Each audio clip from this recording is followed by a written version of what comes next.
Washington announced plans to station developmental hypersonic weapons in Europe, and Germany's defense minister announced plans to deploy U.S. long-range missiles to target Russia. The weapons deployed in Germany will include the Tomahawk cruise missile, which has an effective range of 2,400 kilometers and can strike Moscow. Moscow's deputy foreign minister said, "Without nerves, without emotions, we will develop, first of all, a military response to this new game." The German government is attempting to reintroduce a military draft to make Germany war-ready by 2025. With zero evidence, they make the radical claim that Russia is planning to invade Europe, but it was NATO forces that overthrew the government of Ukraine in 2014. It was NATO forces that were operating around the Russian border. And it was NATO forces that sabotaged the Nord Stream 2 pipeline. So far, Russia's actions have shown calculated restraint. They understand that NATO is trying to provoke a major response, and eventually, NATO actions will demand one. Viktor Orban recently visited Kiev and Moscow on an individual's mission of peace and was interviewed by a podcaster on his flight back from Russia. So that meeting was prepared in a totally secret way. First I was in Kiev to meet Zelensky. Then I started to organize the meeting with Putin. To make peace is a Christian action. You have to prepare yourself spiritually. So that's what I have done. Being convinced that this is the only way and that this is the duty I have to do now, because I remain the only Western leader. I'm the only Western leader now who can have a chance to talk at the same time with Kiev and Moscow. He asked Putin 3 questions. The first, President, what do you think about the peace plans? And what do you think about the frame and the process, how these peace talks are going on, and you are not invited? So what do you think about it? He said that it's obvious that real negotiations cannot happen without the involvement of both parties. So whatever they are doing without him, it means nothing. They are still ready to communicate and negotiate and so on. My second question was, President, how do you see the chance to have a short, limited ceasefire earlier than the real negotiations on peace can start? And he said he's not optimistic on that. You know, Zelensky said that he's not optimistic because the Russians would use it against the Ukrainians. Putin said that the Ukrainians would use it against Russia. And what did you say to him? I said, let's consider. I understand your argument, but think about it. And the third question was, I raised that, President, do you have a vision or even a plan how the security architecture of Europe will look like when the war is over? What is your plan? And said, we have a detailed plan. After his trip to Russia, Hungarian Prime Minister Viktor Orban traveled to the United States, not to meet with President Biden, but with former President Donald Trump. Everybody is aware that sooner or later the war must be concluded. And we can't live eternally in the shadow of the war. So even those who are very committed to fight for Russia or for Ukraine, at the very bottom of their heart knows that, okay, we have to fight now, but sooner or later the peace should come because peace is a good thing. I mean, your mission this week is a case study in surprise. What is your essential takeaway from these 2 meetings? Are we closer to peace? What is your assessment of the results? Everybody is, and everything is rather bureaucratic. But if we consider this issue from a bureaucratic eyeglass, a bureaucratic approach, nothing will happen. Because peace cannot be generated by bureaucrats. It's impossible. Many people have to work for it and on it. If you don't do that, there will be no peace. It cannot be bureaucratic. It must be political. Because only political leaders can manage to find a way, the shortest way to the peace. So what is the first step? First step is reopen the diplomatic relationship and reopen the communication channel. That's happened today. So it's one important step forward. Reporting for InfoWars, this is Greg Reese.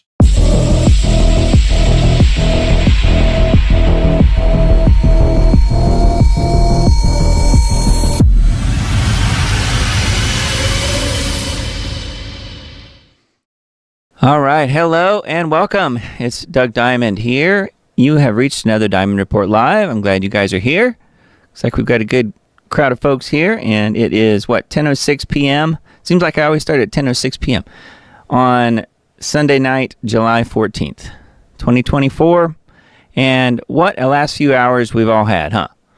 So I thought we would start with something that wasn't specifically about Trump, because everywhere you look, wall to wall, on every channel, on every alternative news channel, on every mainstream media channel, it's all about Trump and the ear grazing, which obviously we're going to talk a lot about that tonight as well, but I didn't want to start with that tonight. So, yes, how about that? Marked safe from CIA assassination attempt. I would say this time. This time. And I don't want to see anything bad happen to him, obviously. I don't want to see anything bad happen to either candidate, or I should say all three candidates, or any of the above. However, I think we have reached a turning point in this country, one that I would say pretty much everybody who listens to this show knows was on its way, and that is the turning point of the deep state is desperate, and this was their attempt to strike out at who they perceive as the main threat to what they want to do. And as you guys know, Trump isn't the only one. However, I do think that they'll keep trying. I do think that Trump is not safe. He dodged the bullet literally this time. But I think that next time they'll go bigger. They'll go bigger. They may take out an entire building or an entire city block or an entire city to get him. I really do. I hope I'm wrong. However, we are living in unprecedented times. And my guess is that because they know that their ability to stay free and to stay away and out of jail is limited if if they don't take him out, then there's a good chance that some of these people are going to go to jail. I don't know that I necessarily buy that, but they probably think that they will. So we will see what happens. I think that the whole Trump thing is, it's really been interesting. I've been watching a lot about that, as undoubtedly you guys have been as well. So we will look at that. We've got a little bit of analysis to check out too, and I wanted to start actually tonight with this really good analysis that Mike Adams did, and we'll just listen to a little bit of it. Now this is on the Brighteon broadcast news from earlier today, and a friend of mine sent this to me in audio form, so I found the video version, and I wanted to play just a little bit of this because I feel like we need to at least address reality here. There's always the people who say, "Well, it was all fake. None of this even happened, and it was just it's a false flag from the standpoint of I do think they're going to use it as a political false flag. However, I don't think that these people who are saying that all of it was a fake and all of it was set up are right.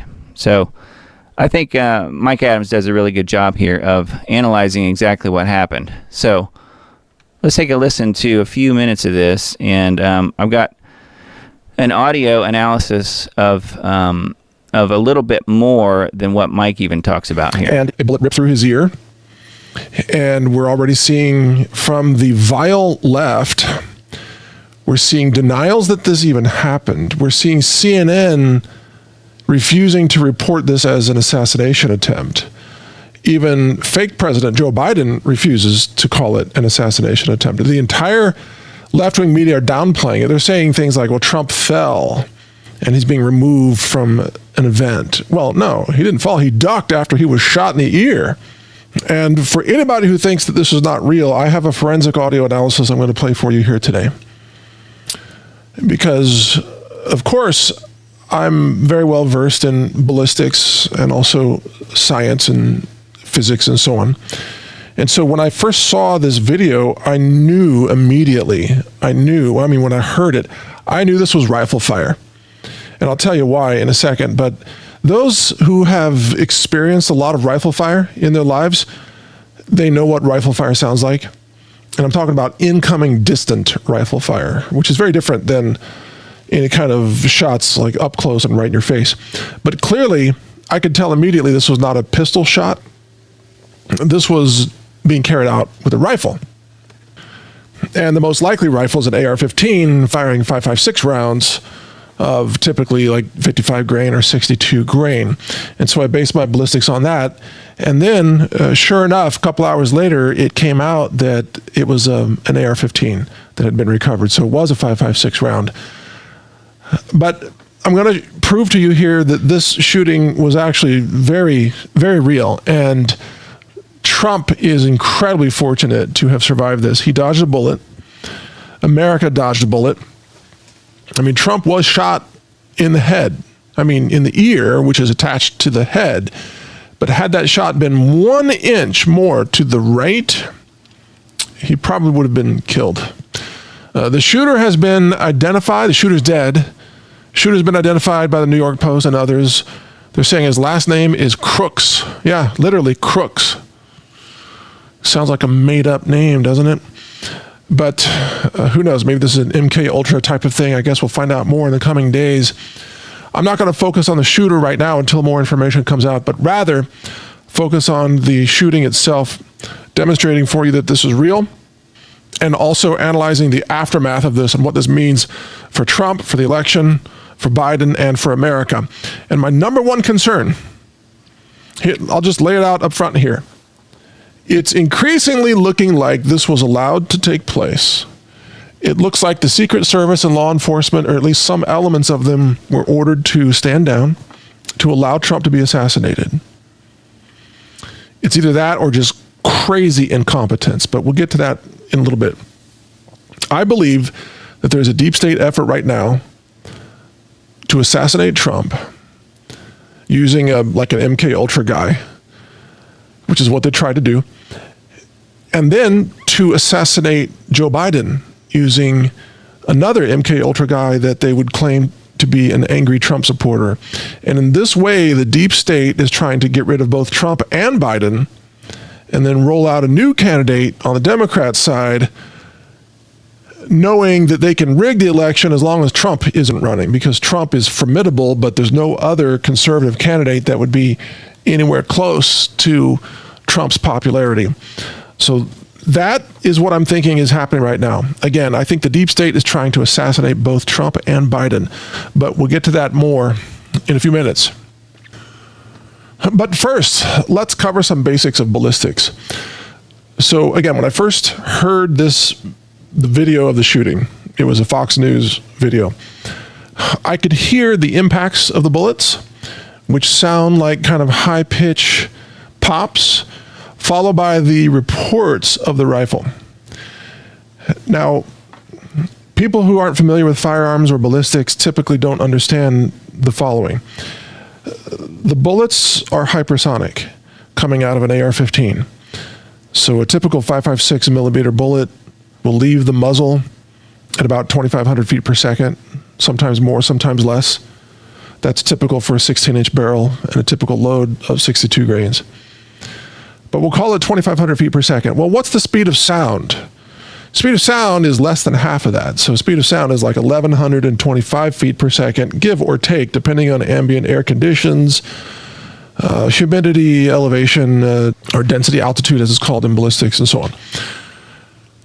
So when you are stationed at the place where the bullets are arriving from a distant shooter,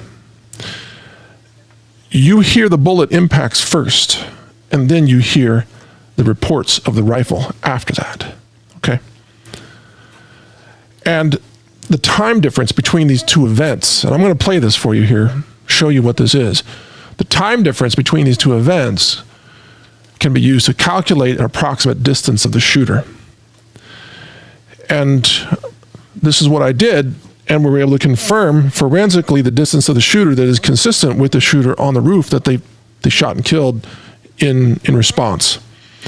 So let me play this analysis for you. First, I'm going to play for you just 3 seconds, and you're going to hear immediately when this begins, you're going to hear a pop, which is a bullet impacting close by, followed about a quarter of a second later by a gun report, that is the boom. And then you'll hear two more shots, which both follow that same pattern of like,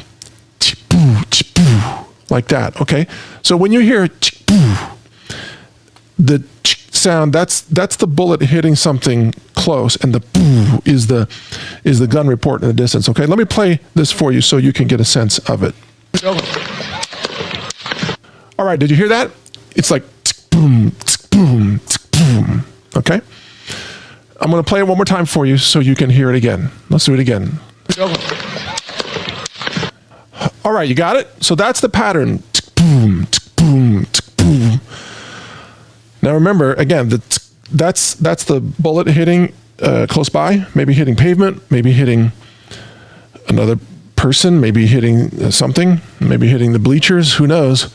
And then the boom, that's the rifle in the distance. Okay. If you look at the wave file, which I have done, let me show you the image of the wave file. Then you can see how I've marked impact and report. Impact and report, okay? So impact is when the bullet hits, and the report is when the rifle report arrives, okay? The distance between these two things is 0.22 seconds. You know, give or take. That's the best I could calculate it using the time scale there. And I'm using just SoundForge audio as an editor here. So SoundForge is really good at looking at audio files. So again, 0.22 seconds. Okay, now let's do some algebra here. Given that the speed of the bullet is 2,500 feet per second and that the speed of sound is 1,125 feet per second, then how far away is the shooter? If the time between those two events arriving is 0.22 seconds, okay? So the way this algebraic equation is set up, for any of you who have forgotten, you know, algebra math, I admit I have to refresh it from time to time. But if d is the distance that we're looking for, it's d divided by 2,500 minus d divided by 1125 equals 0.22 seconds, okay? That's our equation. So if you do the math on that, you get 451.8, but I just rounded it to 450 feet. And the second to last line of the algebra is 0.55d equals 247.50. And then you divide both sides by 0.55, and that's how you get 451.8 feet. We'll just call it 450 feet. So imprinted into this audio file is proof that these rifle rounds came from a shooter about 450 feet away, give or take. We have to give a lot of leeway here because, well, we don't know the actual muzzle velocity of the round. It might be faster or slower than 2,500 feet per second. We also don't know the density altitude, or in other words, the air conditions or the humidity, and all of that matters. Or the altitude, which is incorporated in the DA. But give or take, this shooter's at 450 feet away. And so that's what I reported on social media. I said, clearly this is rifle fire because I can hear it. I can hear the bullets arriving before the report. And so I know that this shooter is some distance away, probably more than a football field, right? Which is only, 300 feet. So then according to the calculations here, the shooter is actually about 1.5 football fields away. Well, when that shooter was found, on the media, law enforcement reported that they estimated the distance of the shooter was 125 yards, which is 375 feet. And again, my math had said it's actually 450 feet, but it's actually not too far off. The law enforcement estimate may have been, a little too close, but anyway, we're in the neighborhood of roughly 400 feet away. My point in all of this is that for anybody saying that this was faked, the forensic audio evidence proves that it was not faked. This wasn't some, like a Hollywood squib planted on Trump's ear and some, local sound effects. No, the audio forensic analysis of this proves that the distance of the shooter is consistent with where he was found after the Secret Service shot him dead. So let me play now the entire, well, not entire, but a longer clip of the audio, about 9 seconds, so that you can hear there's additional gunfire after those first 3 shots. It's clear that some of that gunfire was U.S. Secret Service returning fire and shooting him. But it's hard to tell which is which, but there's definitely a flurry of gunshots after the first 3. So I want you to hear that, okay? Here we go.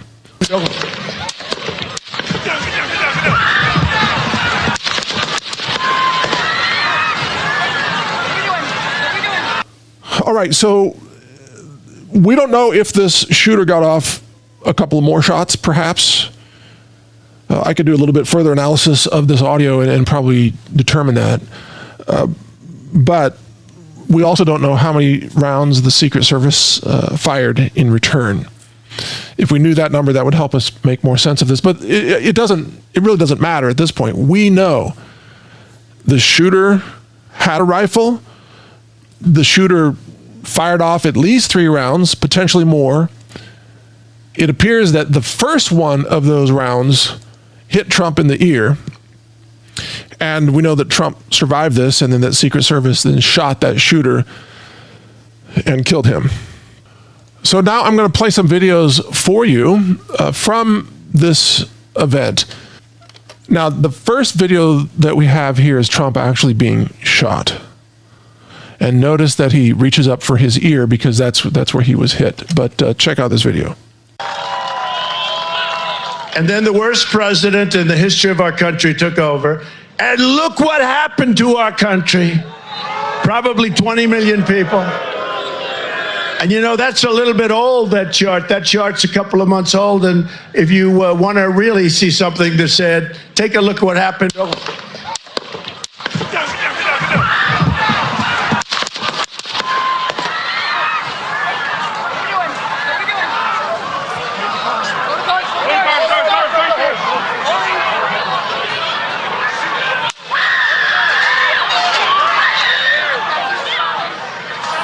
All right, so in that video, you saw that it looks like the first round hit Trump in the ear. That was probably the most accurate shot. That was the shot that the shooter had lined up and had taken the most time to try to get it right. Fortunately, he was off. So the bullet arrives. Trump immediately reaches up to his ear, sees blood, and he immediately ducks down, as he's trained to do. He ducks for cover, which is exactly the right response. And by the way, Trump's response time is really quick here. It shows that he has great cognitive function, by the way.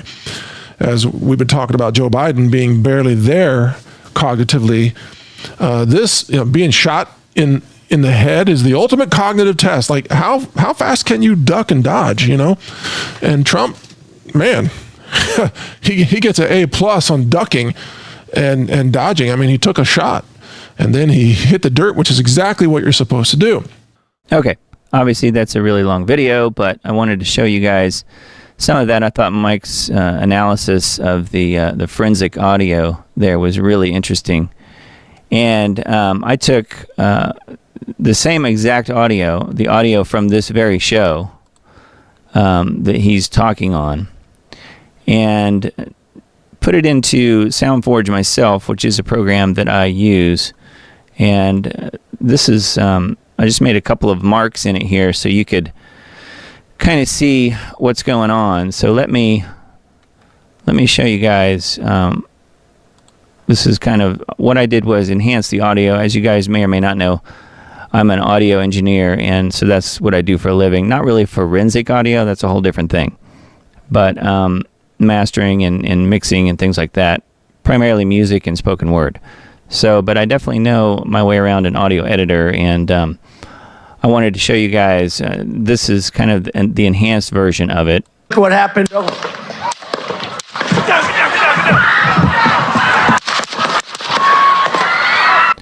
So markers that I have here, these little orange flags, this is the actual impact. And you can hear here, this is the first impact. This is the one that hits Trump's ear. So that smacking sound is the sound of the impact. And then this immediate section right after that, before you hear the boom, is just him finishing the last word that he was saying as he was being hit. And then there's a little bit of time, and then there's another impact right here. And then the boom sound there as well. So that's what we're hearing. So you can hear it smack, boom. And then same thing over here, you got smack, boom. So that was the impact, who knows what, but that was also from the shooter.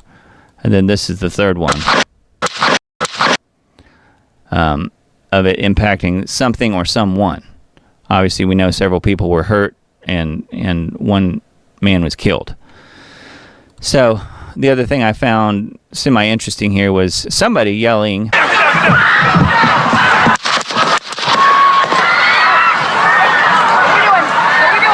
"What are we doing? What are we doing?" Now, I don't know. Obviously, it has to be someone close enough to the microphone, and I'm not sure which microphone that is picking up all of the sounds. It's probably the microphone on the podium, I'm guessing, because that's typically the feed that they would have. They would have the broadcast would have the feed from the front of house, or the microphone on the podium. So that's probably the microphone that we're hearing, in which case the what are we doing may be coming directly from one of the women who is a Secret Service agent. What are we doing? What are we doing? So if that's the case, if that is indeed a female Secret Service officer, that further proves the point of many people here that have, including Mike Adams and others, who have said that these women that they have shown, at least the one in particular, that they have shown not able to holster her firearm and so forth in a timely fashion. I think this just proves that what are we doing, kind of, that should fall back on their training. They should know what to do. And it doesn't sound like they do from my amateur position here. So to me, that's a glaringly obvious thing here, that if that indeed is the microphone on the stage, and that is most likely a Secret Service person, what are we doing? They have no clue. So it's just as much of a surprise to them, and apparently they were incapable of doing some of the work that maybe they didn't know, to do some of the work that it would normally take to ensure that they've actually secured the place before this event even started, which they did not do, clearly. And I totally agree with Mike and many other people here that this was an absolute stand down. I think this was allowed to happen, perhaps only by a few key people that allowed that roof to stay open, and therefore easily permeated as far as the shooter goes. He was able to get up there and do his thing pretty easily. That's what I think, and that's why I said at the beginning of this show, I really feel like this particular event is the beginning of a really wild and furious next few months. And I think we've all kind of known that and knew something like this was probably going to come very soon. But I do think it will get worse. Look for them to kill him for real. If they don't do that, they will kill a lot of people trying to get to him. So I hate to be the bearer of bad news here, but the deep state is not going to stop.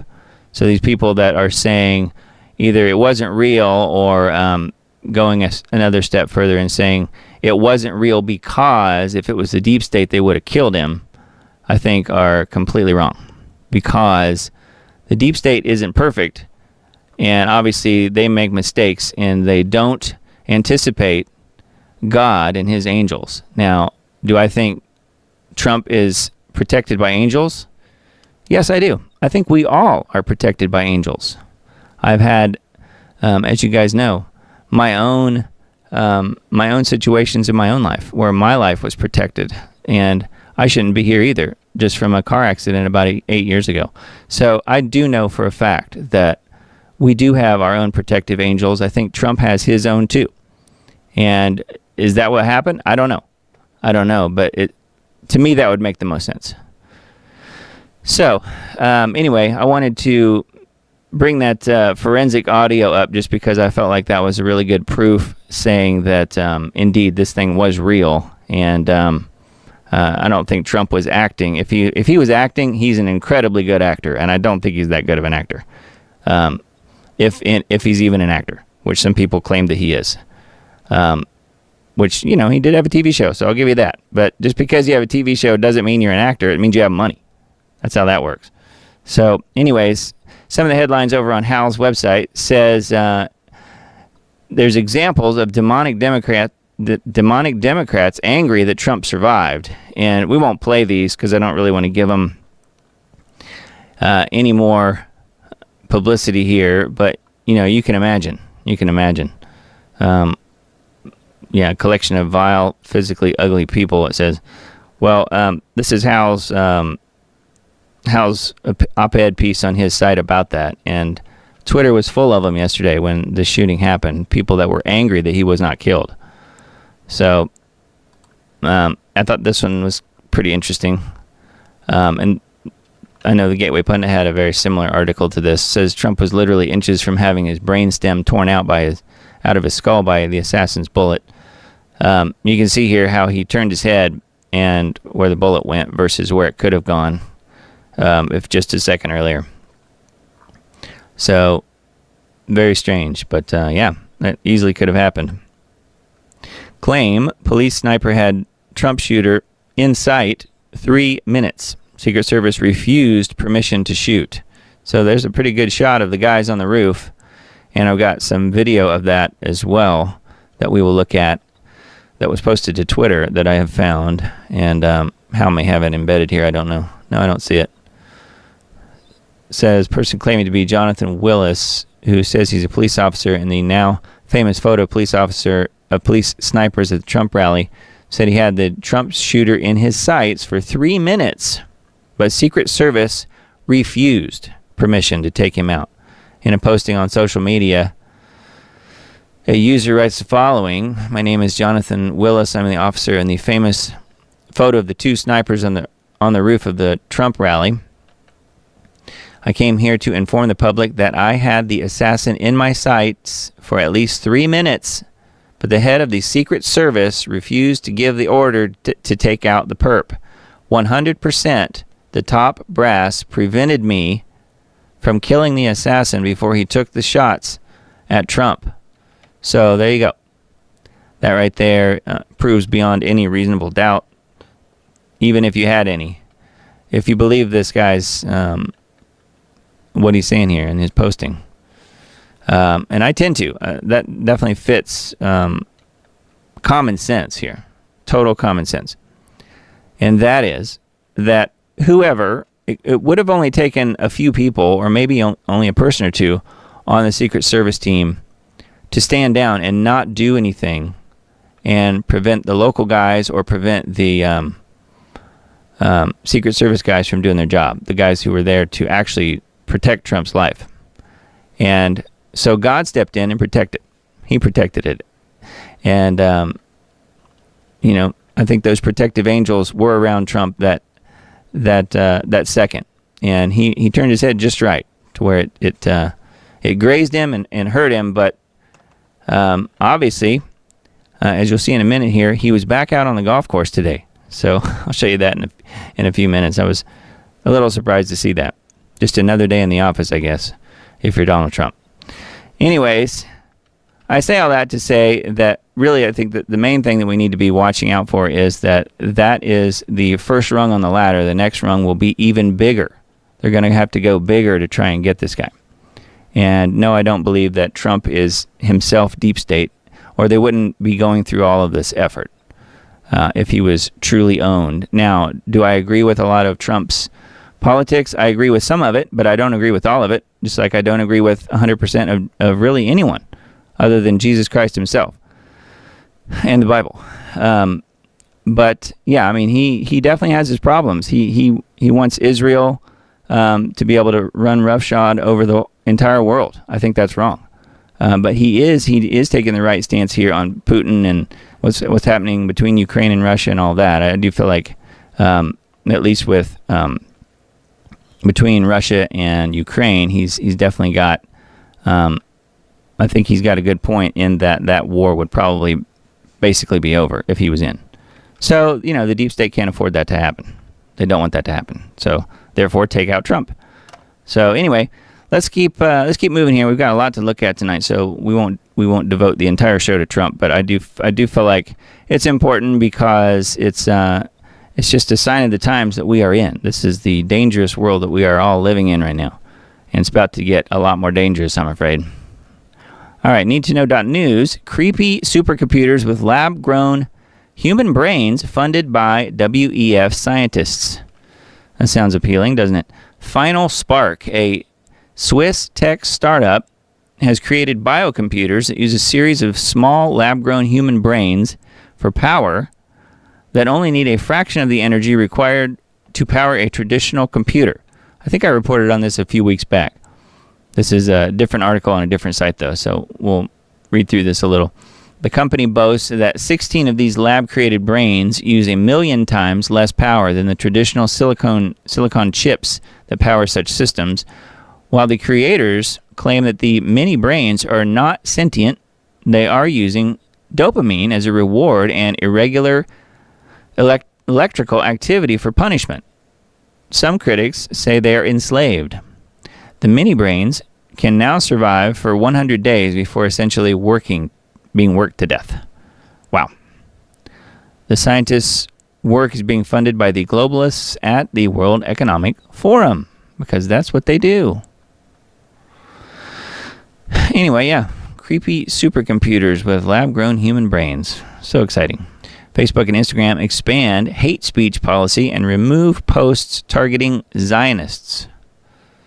Meta, the parent company of Instagram and Facebook, announced that it will now be removing content that attacks Zionists, such as claiming Zionists hoard power or comparing them to vermin. Anti-Semitism, there's the word, is prejudice against Jewish people. It's not actually, but that's what they're defining it as.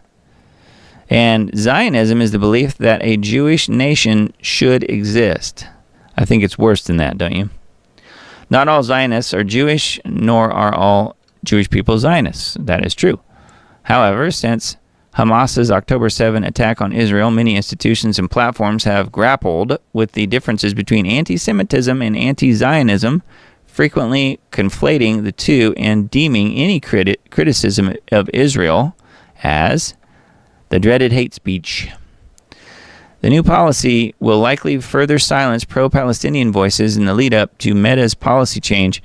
Pro-Palestinian political and community groups, including the U.S. Campaign for Palestinian Rights and Jewish Voice for Peace, garnered over 50,000 signatures on a petition asking Zuck to not further silence criticism of the Israeli military, Israeli government, and Zionism by shutting down conversations involving the term Zionists. And what did old Zuck do? He did exactly the opposite and is shutting it down. So anyway, yep. So that is on needtoknow.news. One more from there.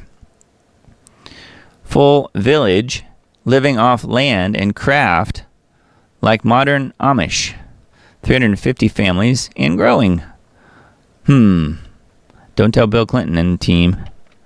Waco, Texas. 1,200 members of the Homestead Heritage community have spent the past 5 decades working the land for their food, energy, water, and livelihoods, both for their own health as well as that of the land. On about 500 acres of community-owned land, about 350 families are planting crops like wheat that they then grind for flour in their water-powered grist mill and then bake into bread that they sell at their restaurant.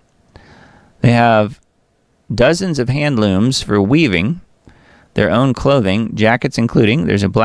Jackets included. There is a blacksmith, leather workers, basket weavers, and furniture makers.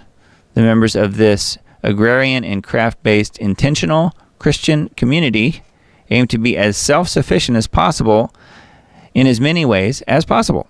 They are fully prepared in the event an economic collapse and systemic failure occurs. So, if that happens, they will probably be the only ones that are surviving, them and the Amish. So, anyway, pretty wild. So that's in, where did we say? Homestead Heritage. 350 families. So, pretty interesting. And there's a video about it here if you're interested in watching it. Kind of wild. And then, let's see here. I was looking at revolver.news. There's a ton of stuff on here about the assassination attempt. So, feel free to look at that site. It's got some good links off to other sites. Family member of the deceased speaks out against the left's celebratory jokes. So that's on. That's actually a post on X. And then Steve Bannon reacts to the assassination attempt. Trump wears the armor of God. So maybe he does. We don't know. He was certainly protected. Let's see. New video emerges of Trump supporters screaming before the shooting he's got a gun. So that kind of goes with the whole stand down thing. You know, and there's several people that were interviewed immediately after where they said, yeah, they were trying to warn the police and the others that were around that there was a guy up on the roof with a gun. And guess what? Nobody paid attention. Because it is Donald Trump after all. All right, Mayorkas denied repeated requests for more Secret Service protection for Trump, GOP lawmaker says. So, you know, will he have to answer to this? Probably not. But we can always hope, right? House Republican lawmaker is alleging that Homeland Security Secretary Mayorkas denied stronger Secret Service protection for Trump. Yeah, it says Rep. Mike Waltz of Florida made the accusation hours after Trump was grazed by a bullet. Let's see. I have very reliable sources telling me that there have been repeated requests for stronger Secret Service protection for Trump. Denied by Mayorkas. So there's at least one Republican lawmaker out there who is saying that's what happened as far as the Secret Service goes. So therefore, didn't have the adequate help, perhaps, but it also looks like a stand down if you ask me. So maybe it's both. Ex-volunteer fire chief Corey Comparatori, ID'd as Trump's sniper victim, shielded his daughter from the assassin's bullets. And there he is. Former Pennsylvania volunteer fire chief was identified as the victim killed by a sniper who shot and wounded Trump. Corey Comparatori, 50, who served as the fire chief for Buffalo Township, was shot and killed by crooks. So he's the guy that took a bullet for his daughter. So I think as any dads would do. Says his sister said that her brother died while trying to protect his daughter when gunfire rang out. So we don't know if that's him, maybe, right here. Probably is. So, yep, indeed a hero. So who would have expected to go to a Trump rally and be shot and killed? But I just hope that they don't try and take out an entire building or an entire arena whenever the next one is, or when a follow-up one is. Again, there's not that many days out until the election, if there is an election. Dark questions we don't want to ask, but have to ask about the Secret Service. You'll never guess what agency they're under. So this is some of the female officers that I mentioned. It doesn't seem like they know what they're doing. That doesn't have anything to do with women. It just may potentially mean they haven't either been on the job very long or they haven't been trained very well. I don't know which. Yesterday's assassination attempt has stunned the world. We thank God that Trump came out okay, knowing that just a few millimeters of difference could have resulted in a deadly outcome. While the profound, unsettling event in Butler opens up a whole host of troubling questions, which we will, of course, address here in due course. This is on Revolver.news. The most pressing and immediate one is how this could have happened in the first place. How on earth could the Secret Service have screwed up so badly? Well, I don't think they did. I think it was a stand down. And then this is the video that I mentioned a little while ago, and I'll just go ahead and play it. So this is actually Trump gets shot, gets up the next day, and goes golfing. President!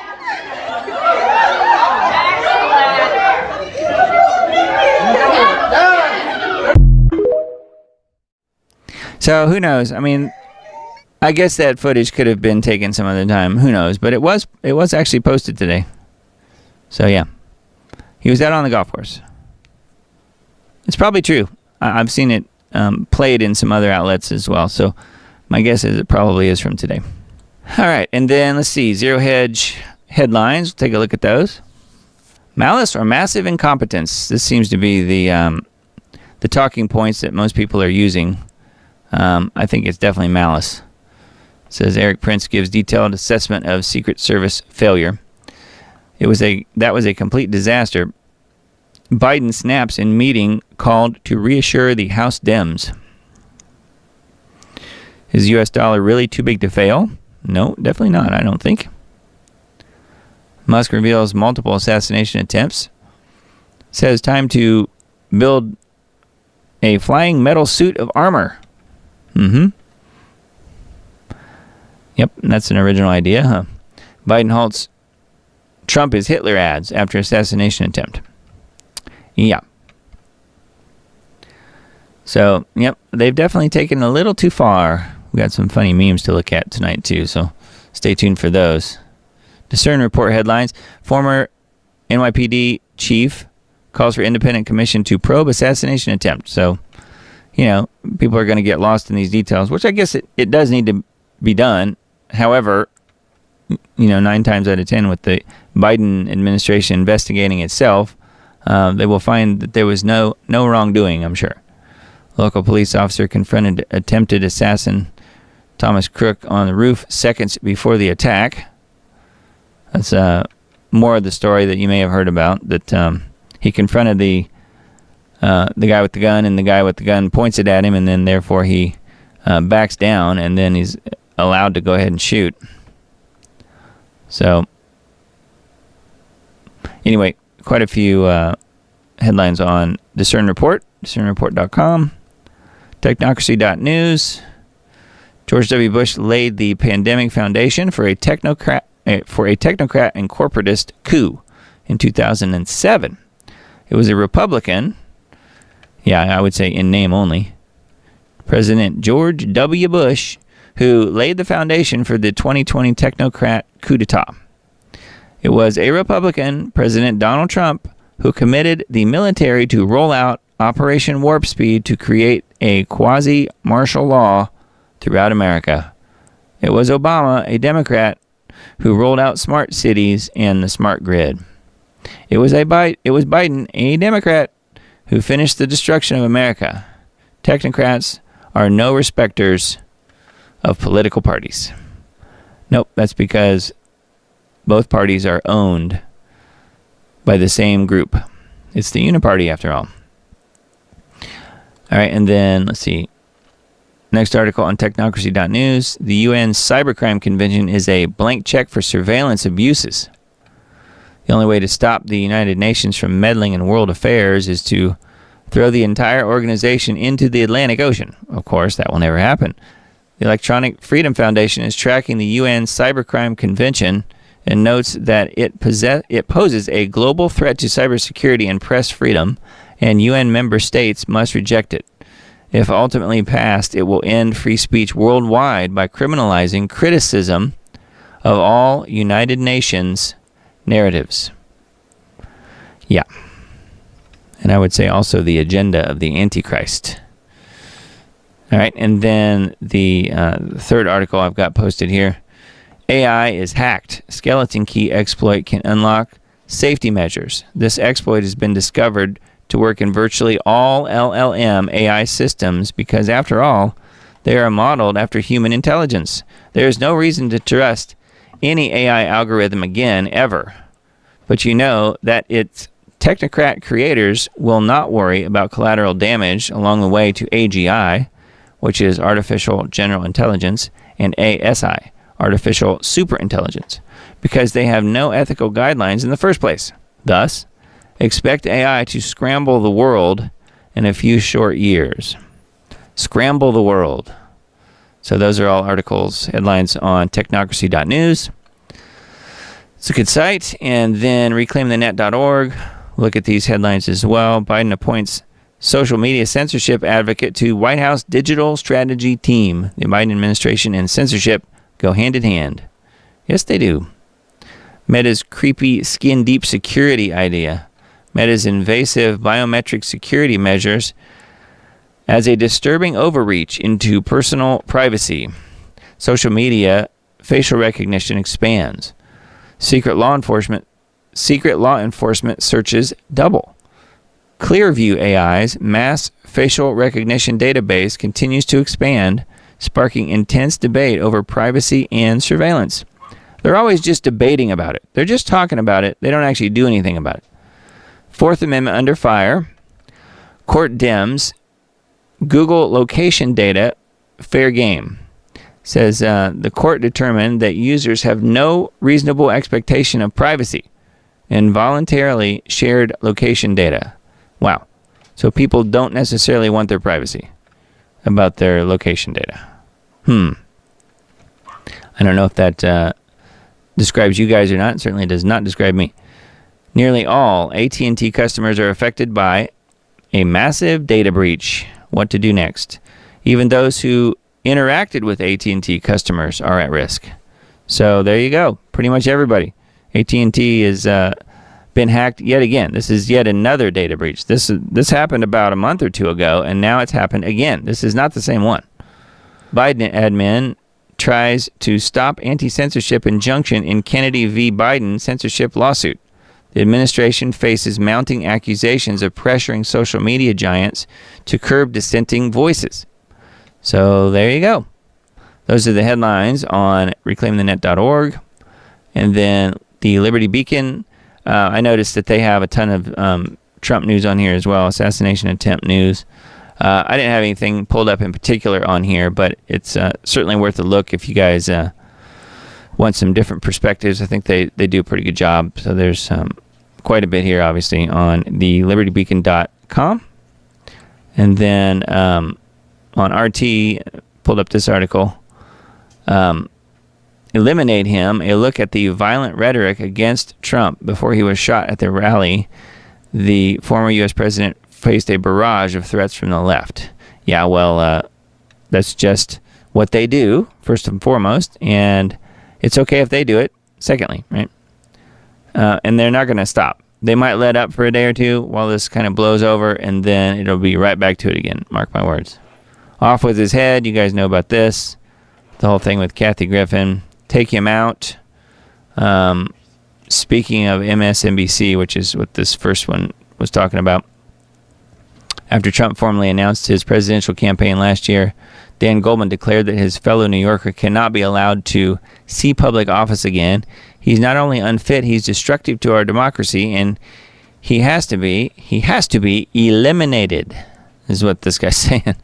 So yes, a threat to democracy. Somebody else is mentioning that. Well, this is, I guess, Biden talking about,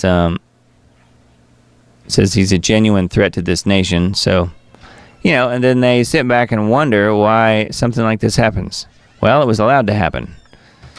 But they've been ramping up the rhetoric for a long time now, too. So let's see. PeoplesVoice.tv, Putin's adrenochrome task force intercept Israeli ship trafficking hundreds of kids. This is on the PeoplesVoice.tv. Melania Trump urges Americans to reunite after assassination attempt. So, yeah, she put out a letter. I don't know if it was only on Twitter or what, but it is there if you want to check that out. Kremlin, Biden's latest Putin insult is absolutely unacceptable for a head of state.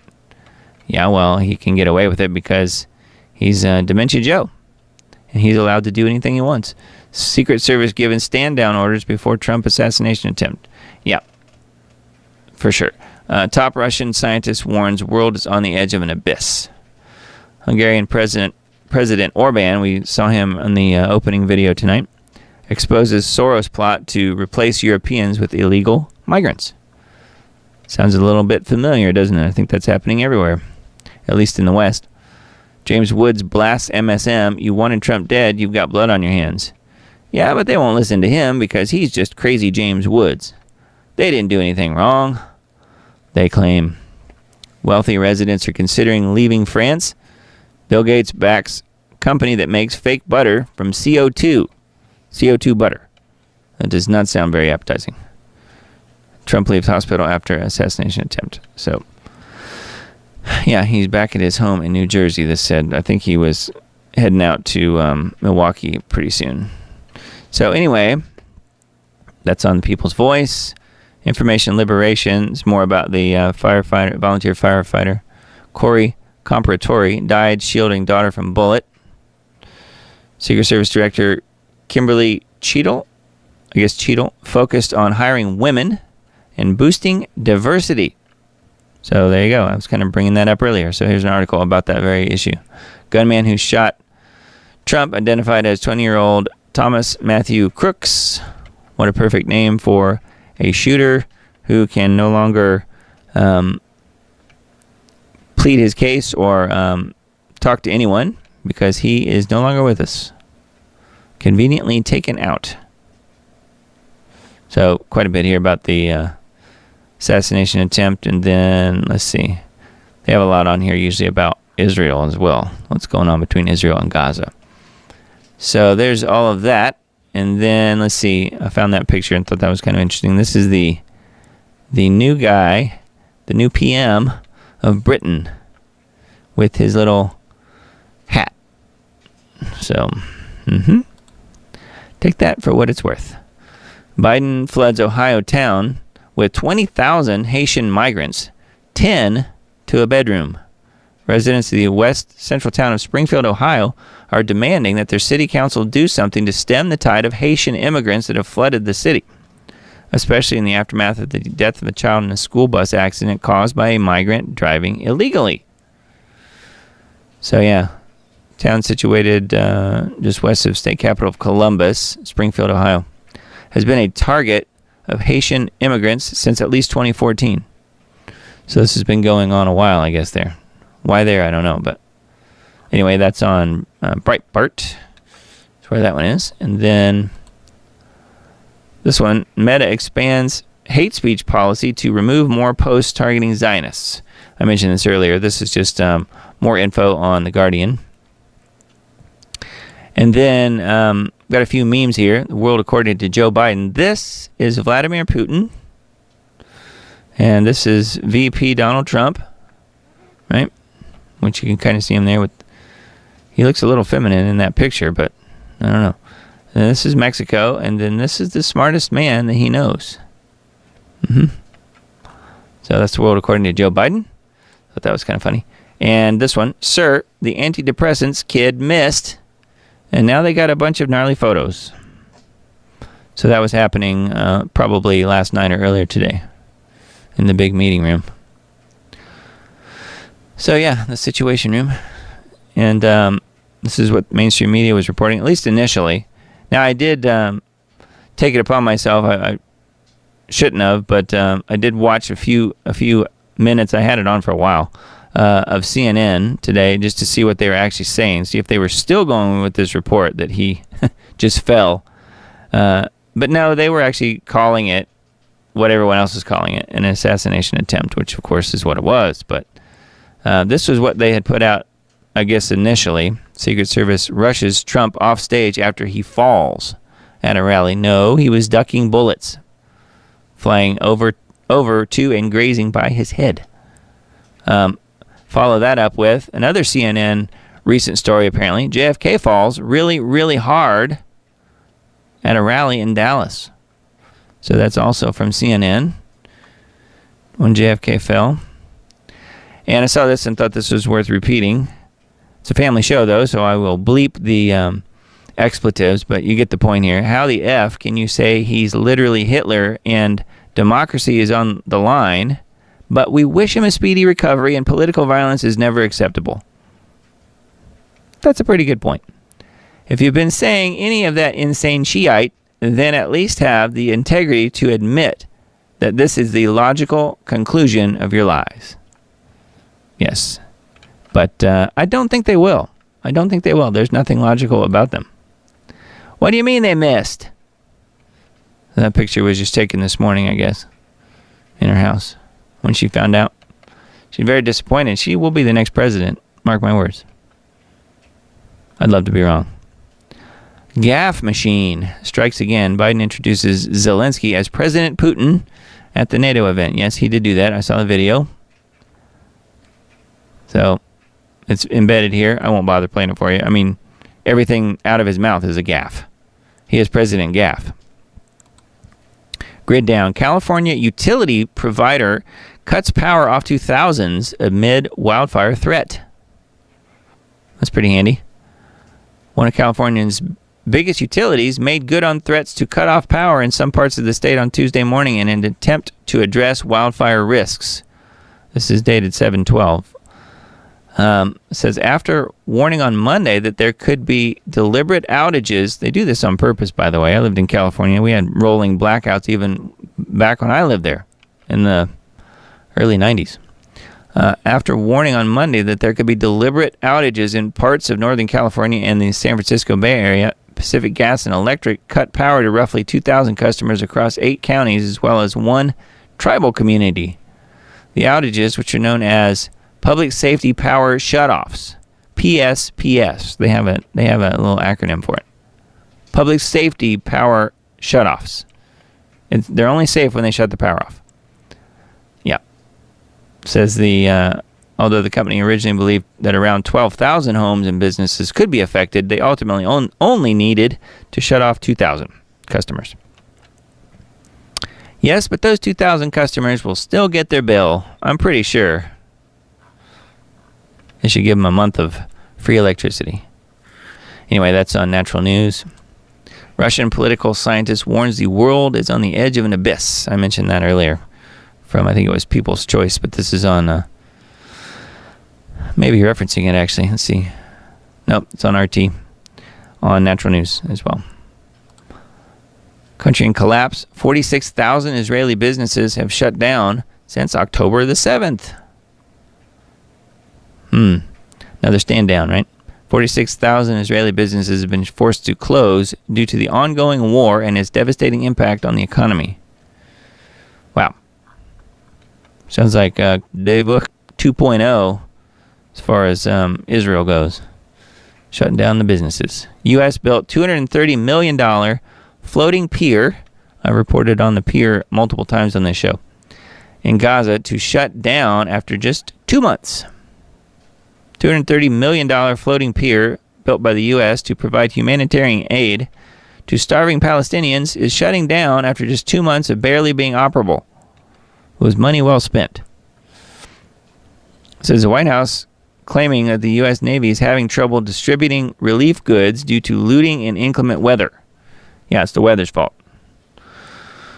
Yeah. Anyway, so they're going to shut it down.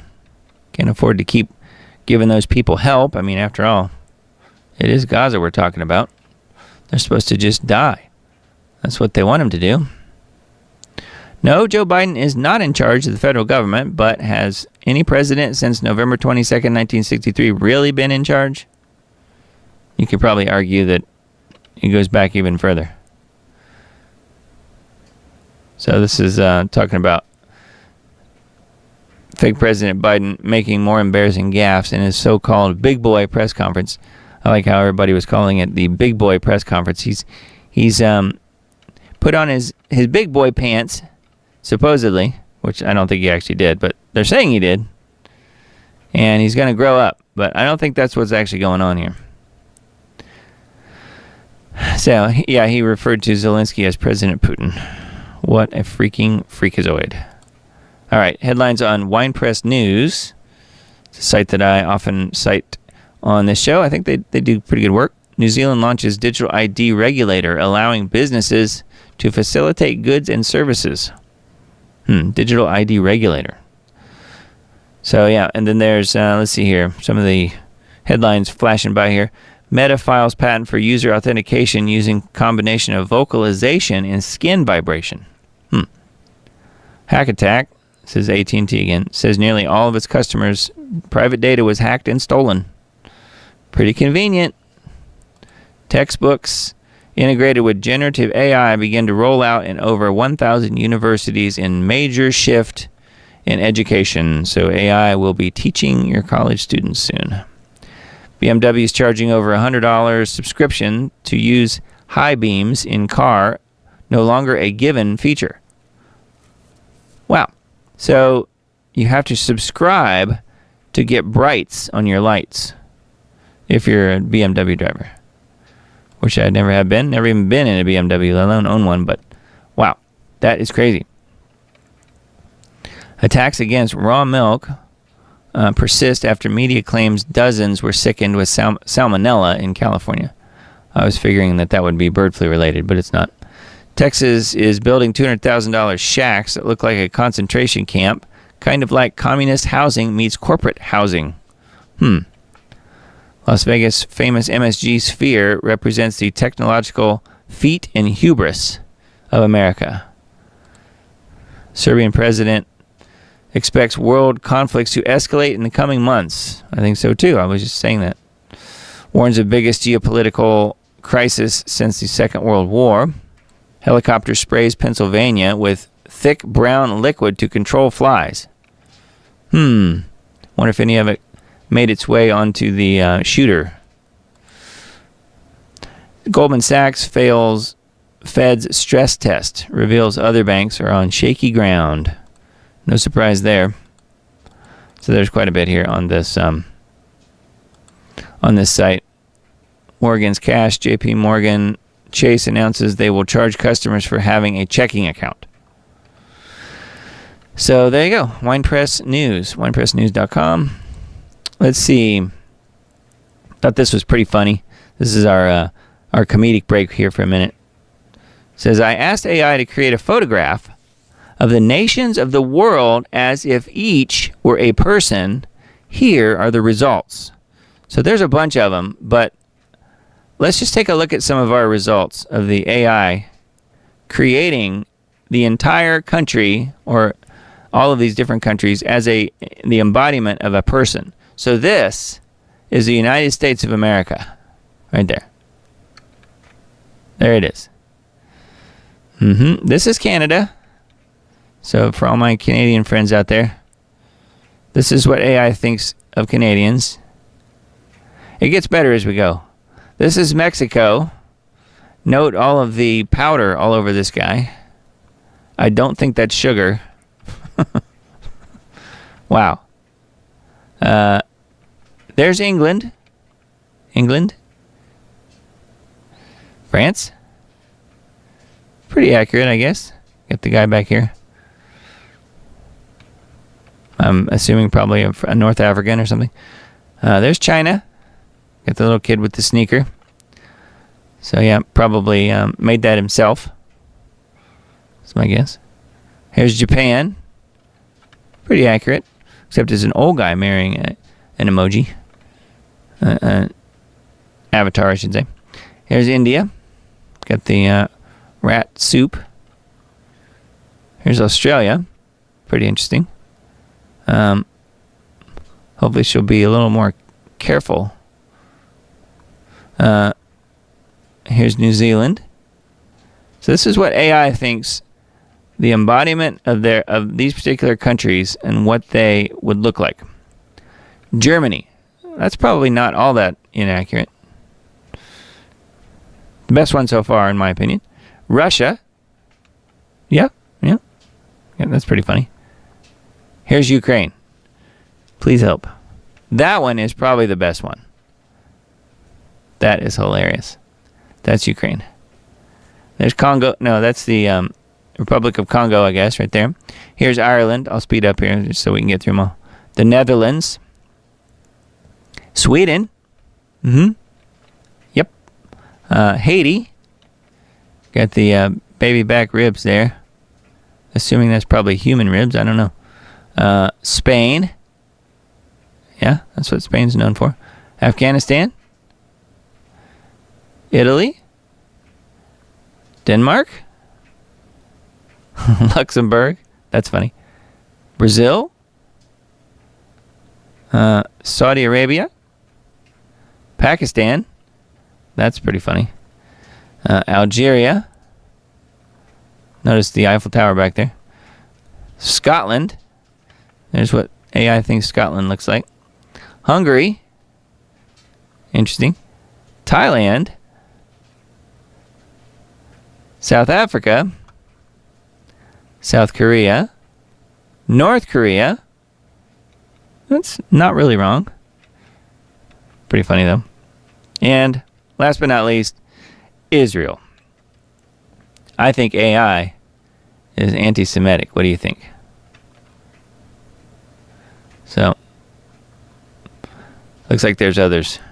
So anyways, pretty wild. Pretty wild. So AI, and that's on the ThreadReader app. ThreadReader app is where that is. So, pretty silly. All right, let's see. Gateway Pundit articles. Let's look at the headlines. Looking to see if there's anything new here. Video shows would-be Trump assassin bear crawling on the roof as bystanders urge police to do something. Yeah. Analysts report increase in political assassinations worldwide. You don't say. Neocon Nikki, Darling Nikki, as I say, accepts last-minute invite to speak at the RNC. Well, I guess if she's there, it probably will mean that they won't blow the building up because the globalists really like her. They wouldn't want to hurt her. Anyway, there's some of the headlines on Gateway Pundit, some of the separate articles that I pulled up. Trump says last millisecond head tilt to read chart on illegal immigration stats saved his life. Which we talked about that earlier. Biden issued veiled threat 1 week before Trump assassination attempt in Stephanopoulos interview implied something ominous was about to befall Trump. Yeah, I didn't really see that whole thing, so I was a little, not really shocked, but a little bit surprised to see that he said, not when you're running against a pathological liar, not when he hadn't been challenged in a way that he's about to be challenged, Biden said with a sinister look on his face. So did Biden know? And when did he know it? Of course, if he knew, he probably forgot. It is Biden, after all. So it says, what? Trump shooter appears to be featured in a 2023 BlackRock ad. This guy. Investigative reporter Laura Loomer has uncovered a BlackRock ad from 2023 that appears to feature Thomas Matthew Crooks, the 20-year-old shooter who tried assassinating Trump. Yeah. So this guy looks an awful lot like him. And I've got it pulled up here. So figured we could watch it. Then you can judge for yourself. First of all, why is BlackRock even doing any ads? What do they need to advertise? I mean, what is that about? So it says Thomas Matthew Crooks, 20-year-old shooter who tried assassinating Trump, was featured in a BlackRock ad in 2023. The ad was filmed at Bethel Park High School. Bethel Park. Right there. This kid looks an awful lot like him. So who knows? And how she found that, I have no idea. But that's pretty interesting, isn't it? Pretty wild. List of 10 most misleading mainstream media headlines after the failed assassination attempt. So AP, breaking, Trump has been escorted off the stage by Secret Service during a rally after loud noises ring out in the crowd. This is really funny to go back and, not funny, haha, but just ridiculous to go back and see these headlines now when we know what happened. ABC News called them loud pops. Washington Post said loud pops. So I think they have some talking points, don't they? Popping noises, NBC says. CNN says they were the ones that said he fell. Which, no, that's their guy that's falling. Loud noises, the Chicago Tribune says. So, Trump falls, yep. So, it's what they do. They like to lie. That's all they know. Abel Child was alleged assassin receiving mental health treatment and on psychiatric drugs. Well, we'll never know, probably, but if we do, my guess is he probably was. Was he some sort of CIA, MK Ultra type situation? I mean, it could easily have been something like that. So there is more info on the shooter here. And then Trump-approved GoFundMe nearly triples $1 million goal for victims of failed assassination attempt. So he, I guess, was promoting this. Trump-approved GoFundMe. So it says by Sunday evening, the fundraiser has raised $2.8 million, nearly triple the original goal, from over 36,000 donors. So power in numbers. Wow. That's good. Pennsylvania State Police have identified the other 3 victims in the Trump assassination attempt. Let's see. The other 3 victims, says, looking to see what their names are. The 2 injured victims have been identified as David Dutch, 57, of New Kingston, PA, and James Copenhaver, 74, of Moon Township, PA. Both men are said to be stable and recovering. So that's good news. Doesn't really say what their injuries include, so I'm not sure if they were shot directly or what exactly. So I knew there were other people hurt, but hadn't really seen the names. Report per classmates: Trump shooter was an outcast, a loner, and bullied. He always wore a mask even after COVID. Yeah, but the mainstream media would have you believe he was first and foremost a Republican. My guess is, I think this kid had the same name as his dad. I'm just guessing, but it's possible that it's the dad that's the Republican. I don't know. So anyway, they're calling him a victim of being bullied. So is that the next step, you suppose? The mainstream media is going to go on an all-out reverse character assassination and try and repair this guy's, his, the way he's perceived in the world, or at least in the news? I don't know. Just a thought. Try and save his reputation. After all, he almost pulled off what it was that most of them seem to be wanting. Local police officer confronted would-be Trump assassin on roof, but then retreated. Shooter proceeded to try and kill Trump. So I wonder why that happened. I wonder why he retreated. Was he unarmed or something, or what's the deal? Crooks responded by pointing his gun at the officer. The person in blue retreated down the ladder. So he went up there unarmed, really? With a guy on the roof with a gun? He went up there unarmed, or he was just a chicken? I don't know which. I don't know. Hopefully it wasn't that, but yeah, so I'm sure we'll probably hear some more info on that whole situation. Ponytail Brigade, utter humiliation for gaggle of female Secret Service agents after Trump assassination attempt. Struggles to holster gun, erratic and fearful movements, which is something I mentioned earlier. It's what DEI looks like in action. Of course, we know that the lady in charge wanted more females. Not more qualified people, just more females. I thought this was pretty interesting. Christian prophesied in precise detail 3 months ago that Trump would get shot in the ear, and says this new video going viral, but I think it's from a while ago. Video surfaced on X, originally uploaded to YouTube 3 months ago. It was titled 3 Prophets Explain 3 American Solar Eclipses. It says in the video, a Christian prophet named Brandon Biggs described a vision he was given by God that there would be an assassination attempt on Trump's life.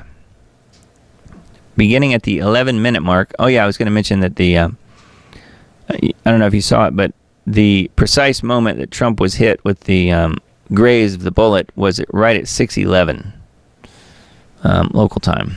Thought that was interesting. 6:11. So this is talking about the video where, well, here we can just watch it. I've got it pulled up here. All throughout, and I saw Trump rising up, and then I saw an attempt on his life. This bullet flew by his ear, and it came so close to his head that it busted his eardrum. And I saw he fell to his knees during this time frame, and he started worshiping the Lord. He got radically born again during this time frame. I'm talking, people say he's saved now, but he becomes really on fire for Jesus, for what I saw coming. So what do you think about that? I thought that's pretty interesting. I mean, who knows? It's pretty close, though. I don't know about the eardrum part, but he did fall to his knees, or at least he was down. It's pretty wild that this guy put that out 3 months ago.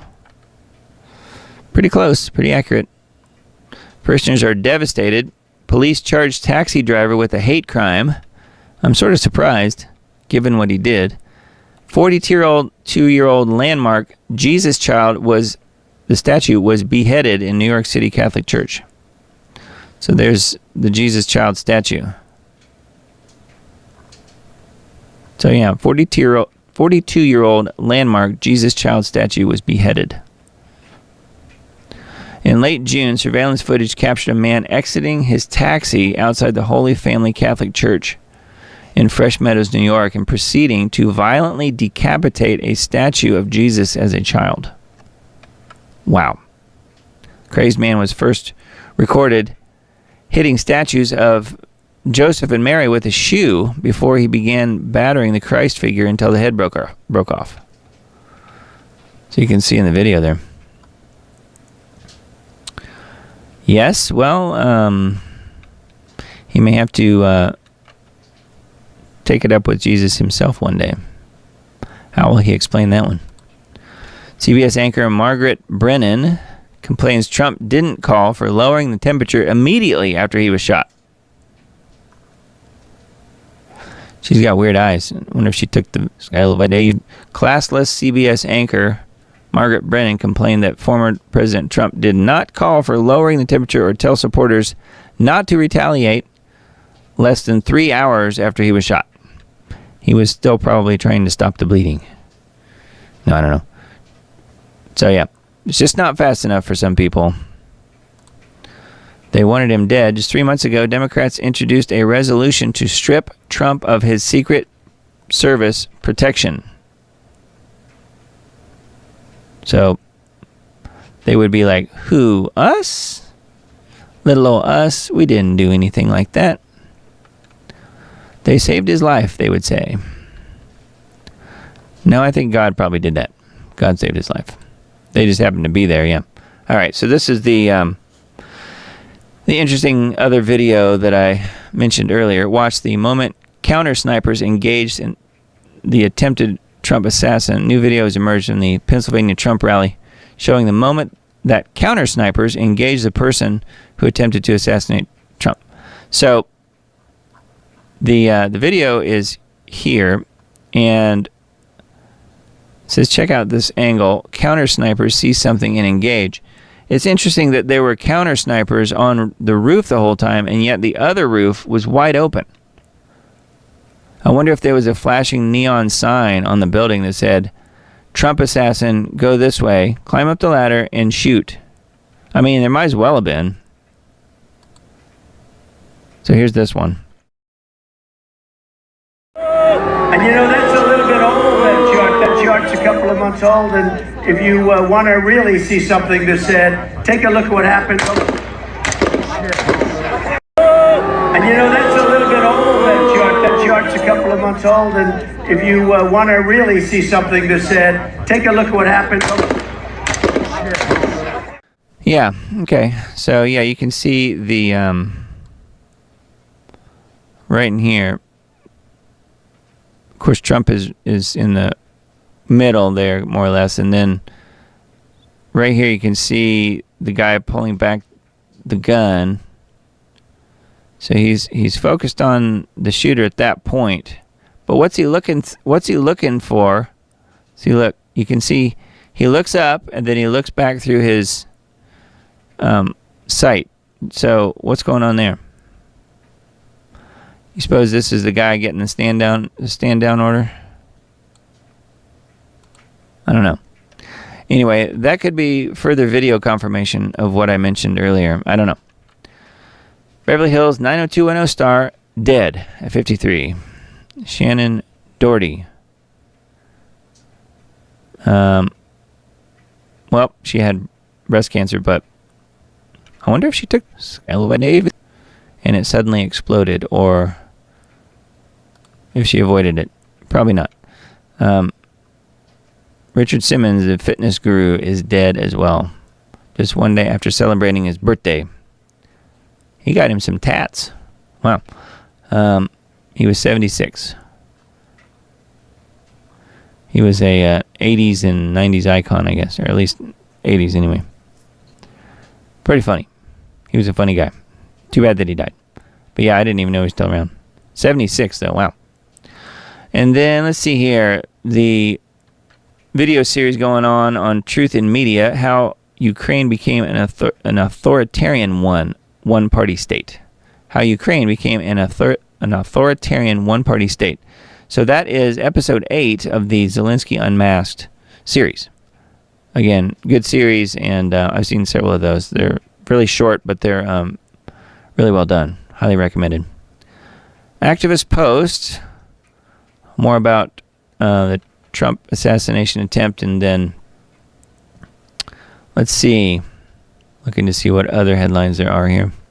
There's an article about Joel Skousen exposing the deep state. Let me go to this, because this is the guy. You guys may know who Joel is.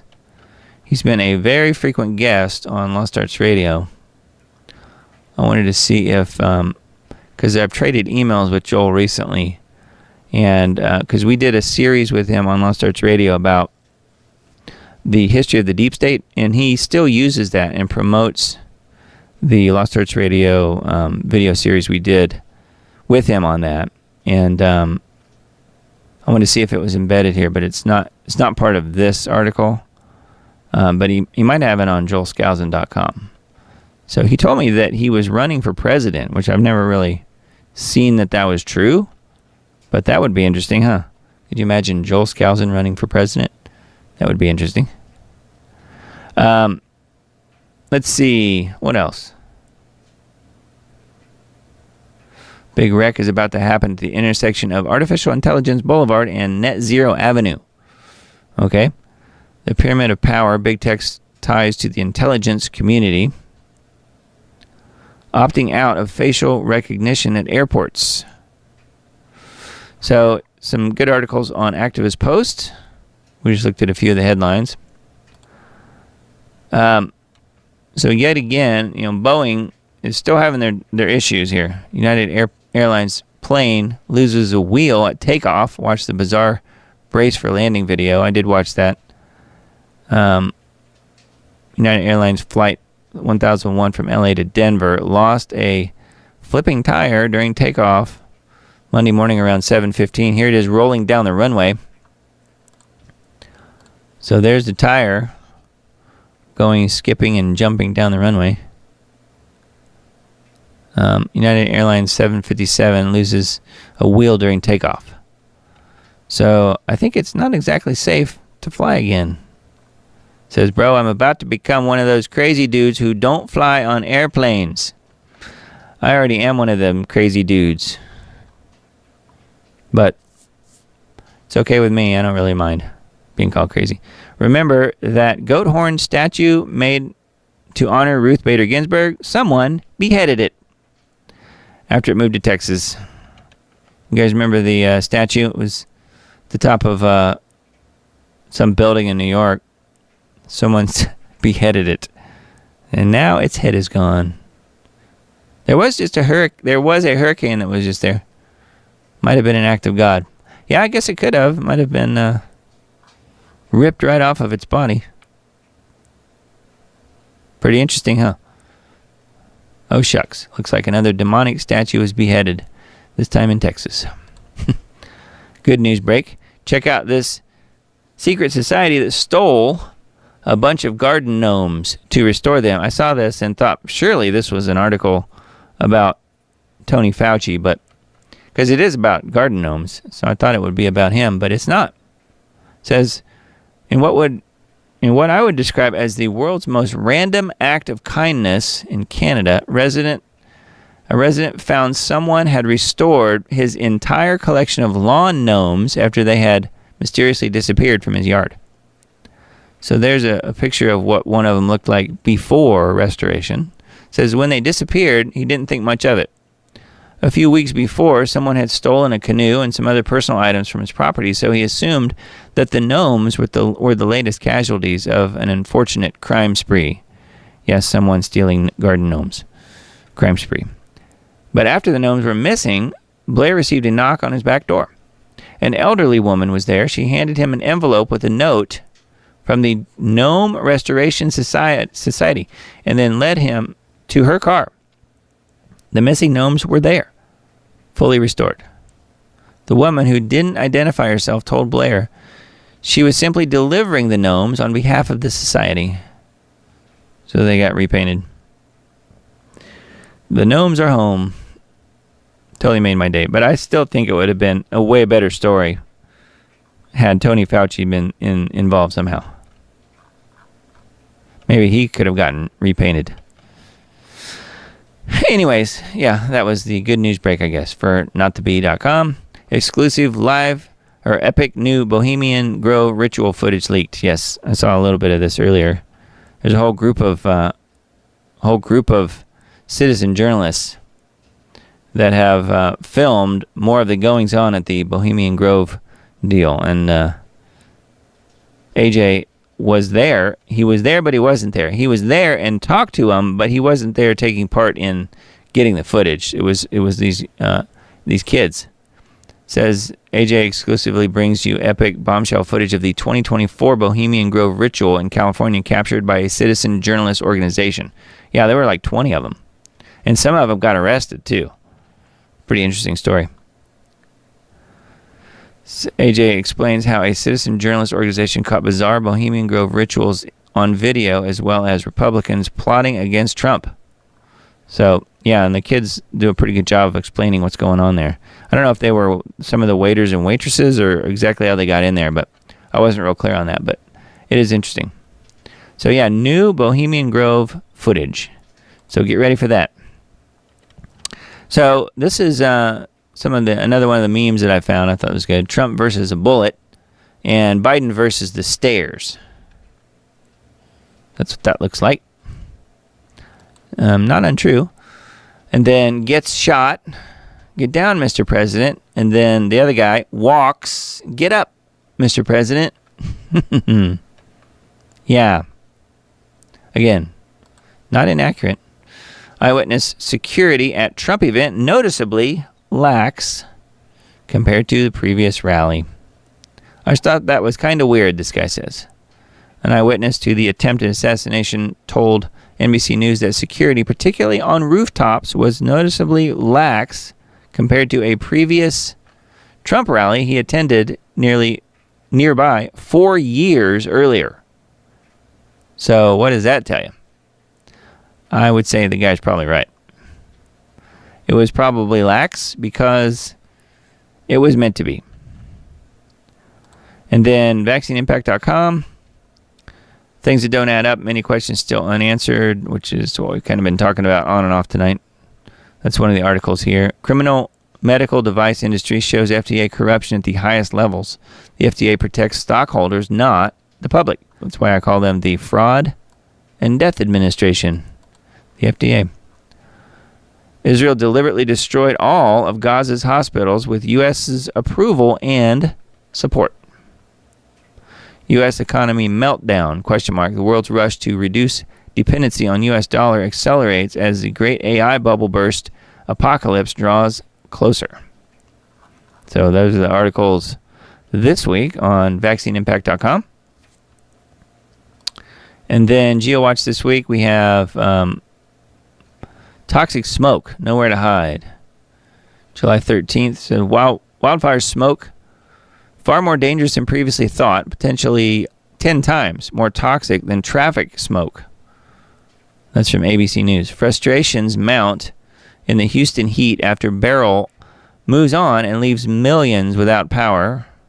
That's from AP News. This is just a snapshot of what's coming for us all when grid power falters, which we were just talking about, California, parts of the grid being shut down on purpose. This is just a snapshot of what is coming for us all when grid power falters and fades, and sooner than almost any dare to imagine, fails forever. Scorching heat, drought, firestorms, smoke, deluge, extreme hail and wind, all is accelerating around the world. In our no longer blue skies, geoengineering operations rage on, while the majority of populations keep their eyes wide shut. Yes, that they do. So that is from Mr. Dane on GeoWatch, geoengineeringwatch.org. And let's see, we didn't do any edits this week, so it's the full show everywhere. It's on YouTube and his BitChute channel and Rumble channel, as well as it's on Spotify. So yeah, and then scheduled weather for this week looks quite a bit different than last week. It says below normal on the eastern half of the U.S. Wonder if that's because of chemical ice nucleation and them messing with the Hurricane Beryl, perhaps. So pretty toasty warm out west, but below normal everywhere else. This runs from July 20th through 24th. So coming up soon. And then let's see here. I thought this was kind of interesting. You know, you guys like to talk about, many of you like to talk about the connection between Trump and Israel. Yeah, well, almost every article on Israel365news.com is about Trump this week. So I just thought I would show you guys that. And so, yes, not unwarranted criticism, in my opinion. So, no place, I'll just read a few of the headlines. No place in our country. U.S. Jewish leaders condemn Trump assassination attempt. Rabbi Weiss prays for Trump's recovery and protection. God bless Trump. Israeli politicos react to assassination attempt. Let's see. Biden sends another $100 million to Palestinians. That's interesting. Felt bullet ripping through my skin, he says. Yeah, so there's quite a bit here on Israel365news.com. Didn't really see anything that jumped out at me for this week, but you guys can certainly take a look at that if you want to. And I think that was all the articles tonight. I think we've made it through all of the articles. So I don't know, you guys have been quiet tonight, or is it still a lot of chatting going on? Let me take a look here, and we will see in just a second what you guys are saying. Let's see. Oh, I wanted to mention on the Twitter channel here for Diamond Report, Anthony Patch is doing a new free and publicly available video series. And I'm producing it for him. It's he's entitled it Pulse. We've now done 2 episodes, and they're on my Twitter here. They're linked on there, but you can find them from just going to his YouTube channel if you want. You can find that by going to anthonypatch.com is where that is. But yeah, the first show was a few days ago. It was called Geopolitics and War, and then the show from today that was just put out a little while ago, Eurasia Group and Trump-Proof NATO. So that's the 2 freely available. You don't have to be a subscriber to access those. He's doing a new series on YouTube, but it's on his other platforms as well. It's on the other channels like Rumble and BitChute and Brighteon and so forth. They're there as well, and then we're trying to put out the word on his social media too. He's got a few social media accounts like Instagram and Facebook and Twitter and so forth. So anyway, it is there. It's available for free if you guys want to partake in that. Good information, and again, it's mostly about geopolitics, not so much science, which is what his paid subscribers are accessing through the AnthonyPatch.com subscription model that we have set up. But anyway, I thought it was pretty interesting, and you guys should check that out. So, and then the other tweets from this week, I found this one, thought it was pretty good. Agenda 21 explained in 2 minutes by none other than G. Edward Griffin.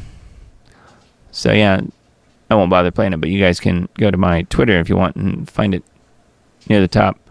Royce White was endorsed by Carrie Lake recently. I thought that was kind of cool. I still think she should be the number one choice for Trump as his VP. I don't think it's going to happen, but I do think that would be the best choice he could make. So we shall see. I've heard a lot of rumors, at least recently, as recent as this morning, actually, that it's going to be Vivek Ramaswamy. I don't know. I think he could be a good choice, but I don't really see him picking him. Although we'll see. We'll see what happens. Weak men create hard times. You guys know that long saying. That's the first part. Weak men create hard times. Let's see. Makes sense. Hate crime and not a hate crime. Yep. That makes total sense. And then Dr. Naomi Wolf has been tweeting recently about GeoWatch, or not really GeoWatch, but geoengineering in general. Blah, it says, blah, I remember when skies were stunning and pristine. How does everyone not see this? It's amazing how her eyes have opened up when she got away from people like Al Gore. She used to be on the other side, you know. Thought this was kind of funny. It doesn't really matter what she's saying, but she's sitting there fidgeting with her, I don't know if it's her wig or what the deal is, the whole time this woman's talking to her on CNN.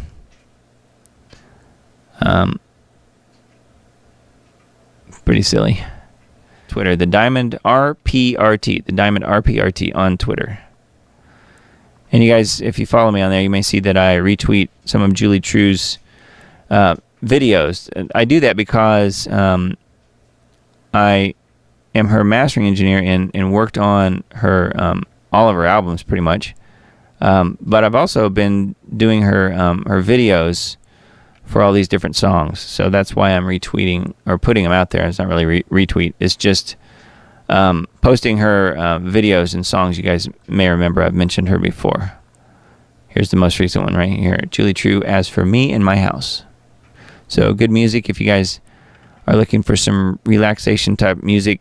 Really good stuff. So you can find that on my Twitter. And then let's see here. Definitely be on a subscriber on YouTube if you're so inclined. Certainly helps me, and you know, all these other platforms as well, like Rumble, and we'll just go through them all here real quick. BitChute's kind of changed their look up a little bit. They've redesigned their site. Brighteon, same thing. They've redone their site as well.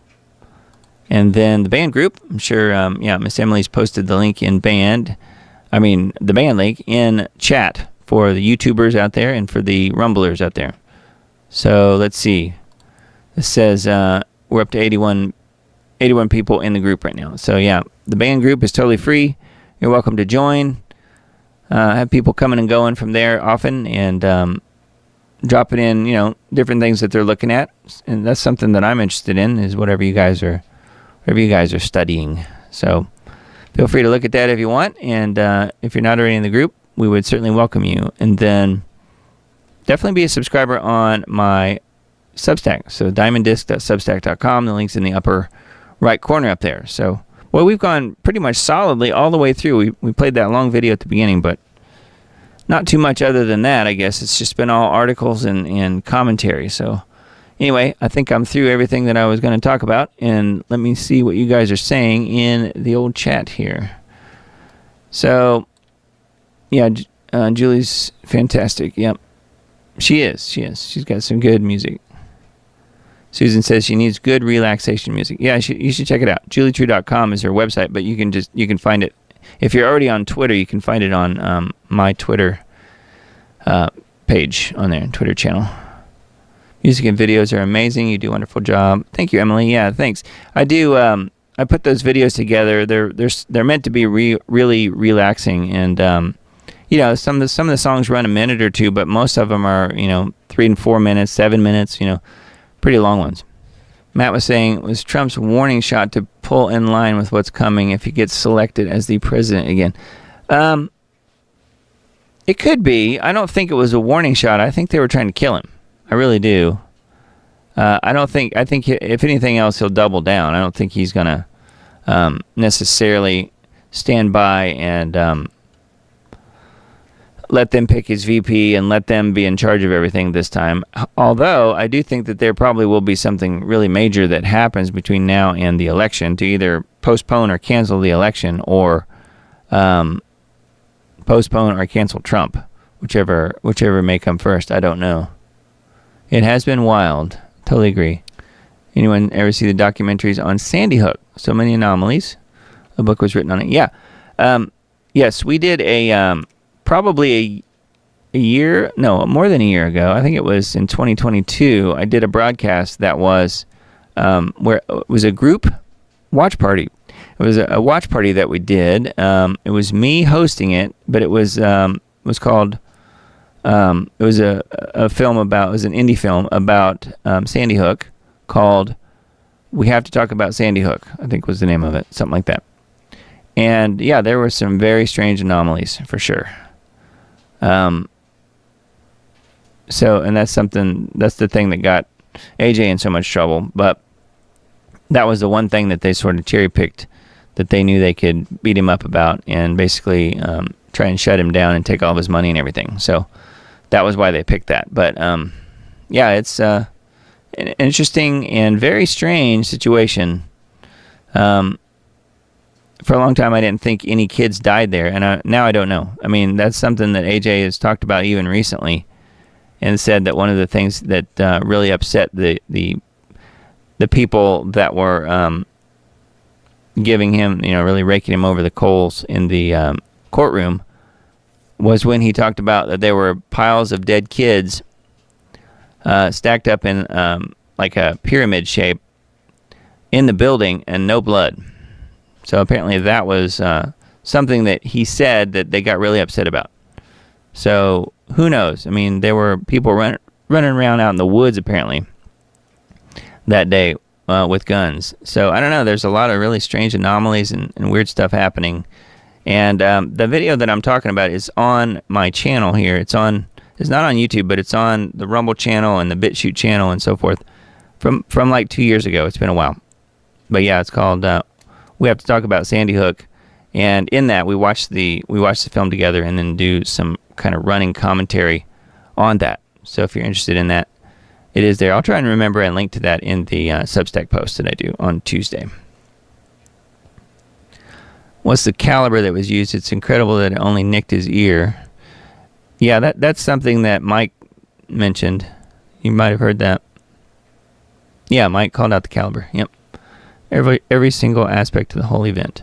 Says, found it hard to believe that young kid was highly trained enough to make that shot. Unless he's MK Ultra'd. Super Soldier, Black Awakening type stuff. Yeah, I mean, who knows? We'll never know now because they took him out, Kid did not look like a trained assassin, no. No, they were showing, one of the videos I saw, you guys may have seen it, is him at his high school graduation. And he didn't really look like he was all that much older. So, obviously he was just 20. If that's true, wasn't all that long ago. I don't know, how old would you have to be a professional assassin? My gut tells me his angels were absolutely present. Yeah, okay. So we should mention that. I didn't mention this in the whole Trump stuff we talked about at the beginning. Got some folks here saying they were glued to the news since yesterday. I think most people have been. Yeah. So we will see how things play out. But I think this is just the first rung on the ladder, as they say. I think that the next one will be far worse, and probably if it doesn't take him out, I'd be surprised, meaning Trump. So they really are terrified of the man. I mean, and they act like he was not president before, but I guess when he was, what he was doing was highly controlled as far as the people that were surrounding him. So the thing I wanted to mention, though, was that, this whole situation with the head wound, where I'm going with this, with Scripture, and the people who are saying that Trump is the Antichrist and, oh, look, this is the head wound, and I don't think so. I don't, he doesn't match the whole idea of what the Antichrist is really about when you look at Scripture. Now, the other thing is he does not have the imagery associated with him that Charles has. So I think that's a big key in the whole 666 thing. Looking at the number calculations for the name, so the gematria number calculations for the name, which I didn't figure out. That was something that Tim Cohen and friends figured out way back when, as far as the name calculation goes. So he doesn't really have any of that. So just because he's a popular person in the world and so much of the world hates him, to me doesn't really make a very good candidate for the Antichrist. And I think that he's trying to do the right things. I do think that he is misguided on some stuff, but keep in mind that he's a businessman who really loves his country. So, I mean, he just wants to own hotels and golf courses and people to be rich and have fun and stuff, Now, is he involved in anything like the whole pedophilia side of things? I don't know. I mean, there are definitely videos of him in Jeffrey Epstein's presence, so who knows where that went. But I do think that God is using Trump to some degree, but he's using all of us to some degree as well. It's just a matter of how much are we allowing God to use us. So I don't think that he has the imagery. His name doesn't add up to 666, but there are people out there who think he's the Antichrist for whatever reason because they hate him. They bought into the propaganda, mill, part of mainstream media, and just the overall narrative that Trump is Hitler and blah, blah, blah. Hence the reasons that people were so excited when he got shot yesterday. People on Twitter. But one of the things that I always come back to, though, is that, throw all that stuff out as far as the 666, the name, the imagery doesn't work out. Just the fact that most of the people that support him are people who purport to love God. And I think that a lot of those people really do love God. Why would God trick these people into following the Antichrist? Why would he do that? I think that that's not what's going on. I think it's somebody who has captured the imagination of a lot of Americans and people who are really sick and tired of the current system, and they're understanding that it really is the deep state running things. And this guy is saying that he will help stop that. And I think that people want a savior, and they are looking to Trump instead of Jesus. I totally agree and get that. So that's wrong. But if Trump was really the Antichrist, wouldn't he be fooling the people on the left who all hate him? The people who hate God, for the most part? Not everybody. But a lot of the people who really hate God are on the left, and they hate Trump too. So why would the Antichrist be someone who, you get what I'm saying? Why would the Antichrist be someone who has completely enraptured the Christian believers, the actual people who follow the Lord and are trying to do right by the Lord, and the people that really hate him are the people who are really evil for the most part anyway? That doesn't make sense to me. But anyway, he's got this head wound thing now, and that is something that people are running with, who are saying, see, he's the Antichrist. This is the head wound. And it really wasn't a head wound in a way. I mean, it was an ear wound. Is that the same thing? The Bible doesn't say anything about an ear wound, I don't think. I don't think it's the same thing. I still think that perhaps this whole thing, maybe we're looking at a 1968 situation again, where all these leaders are being shot and killed or shot at, or assassination attempts or whatever. You figure out all the stuff that happened in the 60s in particular, with RFK being killed and Martin Luther King, so many people, you could be looking at a situation where something like that is starting to unfold, where you have the assassination attempt on Trump. Who knows if they'll be successful? You got people saying that they're going to go after Biden in some way or another. I don't know. His office hours are from like 10 a.m. to 4 p.m. or whatever they're saying. So he's never out in public. I don't see how that would happen, and I don't want that to happen. But people are saying, well, he's going to be next. I don't know. I think they do want to get rid of him. I don't see them killing him. I don't think they really need to. You know what I mean? But anyway, you have that narrative kind of playing out, and the whole Trump as Antichrist thing doesn't really make sense to me, because it's the left that really hates God, and if that's the case, they think he is an Antichrist type of character anyway. So it's not really tricking them, but they're the people that hate God. Why would God do that? So I don't know. It just doesn't make sense to me. And somebody's saying, I read that Trump's a 33rd degree Freemason. Who knows? He might be. I sort of can't really see that, but maybe he is. Maybe he is. I don't know. And if he is, then yes, he probably does. He's probably steeped in Satanism at some point. Does that mean he can't ever turn around, or won't have a moment like perhaps yesterday where it makes him turn around? If that's the case, I don't know. I mean, it's not up to me. I'm just trying to put the idea out here that it doesn't really make good sense that he's the Antichrist. So that's all I'm saying. And now we've got the whole head wound story that I think people are going to be playing up. So pretty interesting. What I was getting at, though, was it seems to me like, if anybody's going to have the head wound, if it's a shot to the head or some sort of injury like that, it's the person to watch, in my opinion, is King Charles.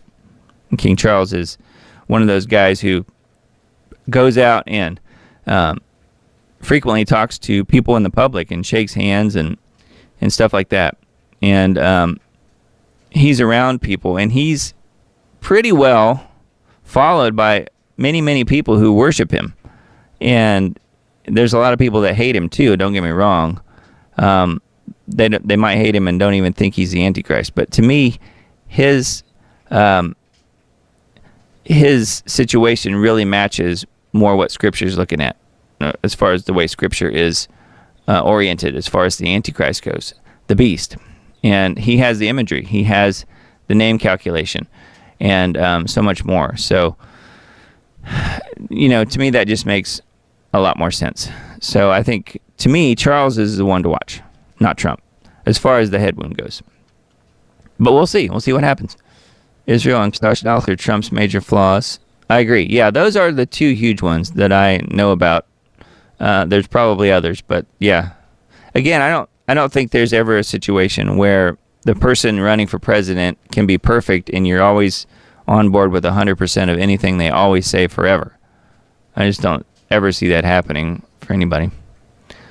Kathy says, what blew my mind totally was the folks who insist Trump is the Antichrist. They said being grazed in the ear is the same as the deadly wound that was healed. Seriously. Yeah, that's what we're getting at here. And I'm glad that you posted that, Kathy. That's kind of what I'm trying to say. It doesn't really make sense. But yeah, that's something that they're using because it fits their narrative. They've already got this idea and they're trying to fit the news to fit that narrative, trying to force the news to fit their narrative. There's a lot of weirdos with even more opinions. It's like wading through sludge to locate the truth, Emily says. Yeah. So I think that God is definitely using Trump. And to me, that really was proven yesterday, even to a further degree. I already believe that. But again, I firmly believe we all have protective angels watching out over us who work directly with God and do God's will, and that would be pretty easy for them to him or them to get him to turn his head in just a way that the bullet just grazes him and doesn't kill him. Doesn't seem like that would be that hard for angelic beings to be able to do that kind of thing. It's not really reaching, in my opinion. These chicks should not be on Trump's detail. They're too small for one thing, Kelly says. I'm a girl, would not want a girl protecting me, Kathy says. Yeah, the whole thing just seems a little bizarre. It seems like they're purposely putting the B team in charge of Trump instead of the A team. He should have the best protectors he can get. And I guess I always thought because of that he was smarter than that. You know what I'm saying? I guess I always thought that he had his own guys that he was paying, that he trusted and wasn't even using Secret Service. That's what I assumed. I assumed wrong because clearly he is being protected by Secret Service, at least at these types of events. And he's alive, but not due to anything they did, in my opinion. I find it interesting that the perps always get neutralized so they can't be asked any questions. Yeah. Doug, what do you think of a group who thinks Trump is the Antichrist and saying the grazing of his ear equates to a deadly head wound that's healed? Is that wild or what? Kathy's saying. Yeah, I think I addressed that, but I don't agree. I think it's ridiculous. I mean, I get on the surface where you might think that, but you already have to have your mind made up that Trump is the Antichrist because you don't like Trump or whatever. So I think that's it's just not realistic. I just don't think it's based in reality. But let them think that if they want. When the real one happens, though, they'll probably miss it. That's the only real problem with that. And that could be any time. That could be any time. And keep in mind, looking back at the old timeline here, which we haven't looked at this in a while, but based on 2028 end, Jesus returns, Feast of Trumpets, September 2028. Based on that, working backwards from there, if that were the case, then the Antichrist reign would begin. Just assuming all this is true, I know it's a huge assumption, but I made a video series about it. If you've missed it, feel free to check it out. End Times Dates, Take It to the Lord in Prayer. But based on that, if that is true, keep in mind I put this timeline together in 2019, before COVID, before all that stuff. I started laying this stuff out, and it had these dates plugged into this timeline in March of 2019, a whole year before COVID. So based on that, 2028 date, working back 3.5 years from that, you get early 2025 would be the final 3.5 years. And that's pretty clear in the Bible. We know it's 3.5 years. There's really no doubt about that. The question is, which 3.5 years, starting when? And I'm positing that the final 7 years started in 2021, September of 2021, with the final 3.5 being beginning in early 2025. So we're not that far away from that. If that's the case, the head wound that you are referring to could be the situation where whoever it is, in my opinion, is Charles, where that person is indwelled with Satan's actual spirit. And so that's something that I'm watching for, but will it ever happen? I don't know. I don't want it to. I'm just saying that's something I'm watching for. So that's kind of the timeline I'm looking at, and that is why. That's why. And Trump doesn't really fit that whole thing to me. So he's a kind of a rogue entity out there. He's I think on the side of good, from what I can tell. But that doesn't mean that everything he does is good. I'm not saying that. I'm just saying that I don't see him as an Antichrist character. I don't get that feeling when I hear him talk. But I do with someone like a King Charles. And we know all of the evil that he's been involved with. Well, we don't know all of it. We know some of the evil he's been involved with. Things from, pedophilia, obviously. Some of his best friends were some of the world's most prolific pedophiles. To, most likely that these stories you've heard anyways, there's no way to prove it. Satanic stuff and ritual sacrifice and all of that. Whether that's true, who knows? But it could be if he's already involved in pedophilia. My guess is it's probably true. Because, there's so much evil when it comes to the British crown, and it goes back many generations, as you guys know.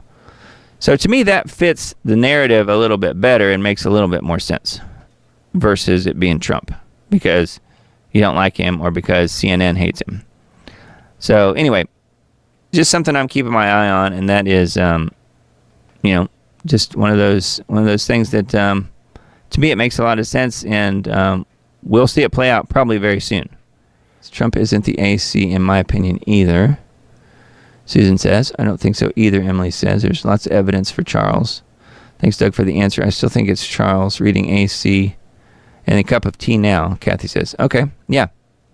Yeah, good. I have not read the book. I've seen Tim Cohen talk many, many times now, and I feel like he is definitely onto something, and I think that I think he's right. So, see, hi all, Doug. Dustin Nemos says he wants to debate the Charles as the Antichrist on his live stream. Dustin Nemos. Okay. Yeah, I've got some friends who really love Dustin Nemos's work. I think if the Antichrist was going to come from here, Obama has Trump beat on evil. Yeah, for sure. I think you're right on that one. Obama's definitely got him beat. As far as debating Dustin Nemos, yeah, I mean, he should have Cohen on his show. I don't know why he doesn't ask. Or maybe he has. Yeah, that would be a good debate. I'm not really a debater.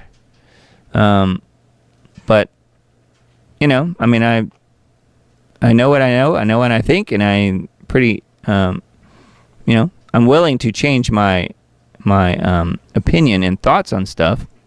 And I think, from what I can tell, Dustin's pretty set in his ways. I mean, not that I'm not. I'm just saying that I don't really care about debating anybody about any of this stuff, because to me it's like we're so like on top of this all unfolding now. I think that we're very soon. I think a lot of this stuff's just gonna naturally occur, and then we're gonna find out probably within the next few years if any of that's correct. And if it's not, then good. That means maybe we can go on living. I'm okay with that. So anyways, I guess that was all for me tonight. I got,